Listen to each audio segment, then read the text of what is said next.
Fala galera, sou Ouro da Bahia, como vocês estão? Professor Orlando Júnior, professor de Direito Constitucional. Vamos fazer uma revisão aqui de um assunto muito importante, uma revisão rápida, aquela que você tem que ver ali praticamente às vésperas da prova, para que você não venha perder uma questão sobre esse assunto tão importante que é o assunto de nacionalidade, né? Quando nós falamos ali sobre nacionalidade, tem 4 pontos que nós temos que tentar lembrar de toda e qualquer forma.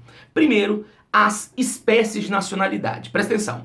Nós temos 2 espécies, né, que são tradicionais e nós temos uma, vamos dizer, subespécie que você vai ter que tomar um certo cuidado. Presta atenção. Nós temos ali uma espécie que é a nacionalidade primária ou originária. Quando nós falamos de nacionalidade primária ou originária, nós estamos falando sobre os brasileiros natos. E aí a nossa Constituição ela coloca os casos de brasileiros nato lá no artigo 12, inciso 1º. Vamos relembrar? São brasileiros natos os nascidos na República Federativa do Brasil, ainda que de pais estrangeiros, desde que esses não estejam a serviço do seu país. Então lembra o seguinte, em regra, nasceu no Brasil, é brasileiro nato. Porém pode acontecer de nascer no Brasil e ser considerado um estrangeiro. Porque se você tiver 2 elementos que eu vou mencionar agora, você afasta o ius soli. Então veja, se porventura o indivíduo nasce no Brasil e tem pais estrangeiros, e pelo menos um está a serviço do seu país, esses 2 requisitos vai fazer com que isso acabe afastando o ius soli. Por exemplo, veio um argentino a serviço da embaixada da Argentina e uma canadense. Perceba, nasceu no Brasil. Nós temos pais estrangeiros, sim. Pelo menos um deles está a serviço do seu país? Está. Então, nesse caso, afasta o ius soli. Vai nascer no Brasil, mas não vai ser brasileiro nato. O segundo caso é bem tranquilo. Os nascidos no estrangeiro, filho de pai ou mãe brasileira, desde que qualquer um deles esteja a serviço da República Federativa do Brasil. E último caso, os nascidos no estrangeiro, filho de pai ou mãe brasileira, desde que façam um registro em repartição brasileira competente ou, aí vem a tal da nacionalidade potestativa, ou venham residir no Brasil e optem em qualquer tempo após atingir a maioridade pela nacionalidade brasileira. São os únicos casos para alguém tornar-se brasileiro nato e pegar assim o vínculo originário. Mas você também tem o vínculo derivado. O vínculo derivado, adquirido ou secundário, acontece para os naturalizados. E a Constituição coloca 2 casos de naturalização.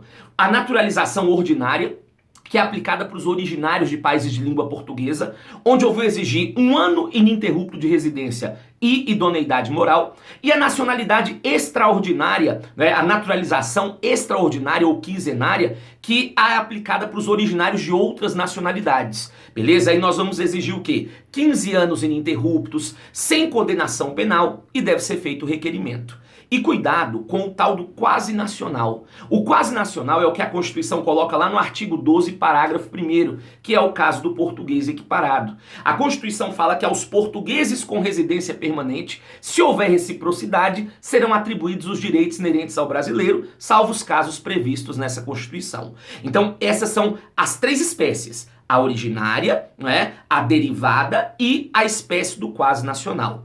Outro assunto também que você não pode esquecer aqui é justamente a questão da isonomia entre brasileiros.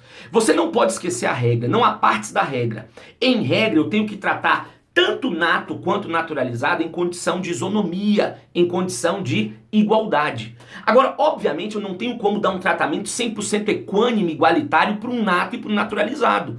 Por isso que a Constituição coloca algumas exceções. Por exemplo, nós temos exceção com relação à empresa jornalística ou de radiodifusão sonora de sons e imagens, lá do artigo 22. Nós temos exceção com caso de extradição, uma vez que o brasileiro nato não pode ser extraditado. Nós temos exceção no caso do artigo 89, no Conselho da República, onde nós temos ali 6 vagas reservadas para cidadãos natos, e nós temos o caso mais cobrado em prova, batido, mas que cai muito, que são aqueles cargos privativos de nato.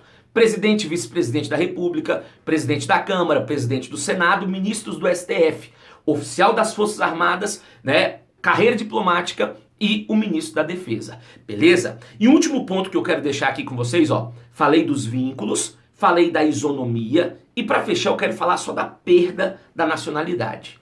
Não esqueça que nós temos 2 casos de perda de nacionalidade previstos na Constituição. Primeiro, tiver cancelada sua naturalização por sentença judicial em virtude de atividade nociva ao interesse nacional. Esse exemplo ele cai de forma mais espasmódica em prova. E tem o segundo caso, que é adquirindo outra. Em regra, quando você adquire outra, seja você um brasileiro nato ou naturalizado, você perde a nossa. Todavia, nós temos duas situações em que permitimos a manutenção da nacionalidade. Nós temos dois casos que, mesmo adquirindo outra, você não perde a nossa. Quais são? Vamos relembrar? Reconhecimento de nacionalidade originária pela lei estrangeira e o segundo, imposição de naturalização pela lei estrangeira como condição para a permanência no país ou para o exercício de direitos civis. Então, muito cuidado. Geralmente, questão de brasileiro nato, naturalizado, isonomia entre brasileiros ou a questão da perda da nacionalidade são os assuntos aí mais exigidos nas provas de uma forma geral, sobretudo em provas mais reflexivas, como por exemplo, uma prova do CESP. Gostou? Então deixa o like, deixa um comentário aí e vamos juntos, porque aqui o meu objetivo sempre foi e sempre será a sua aprovação.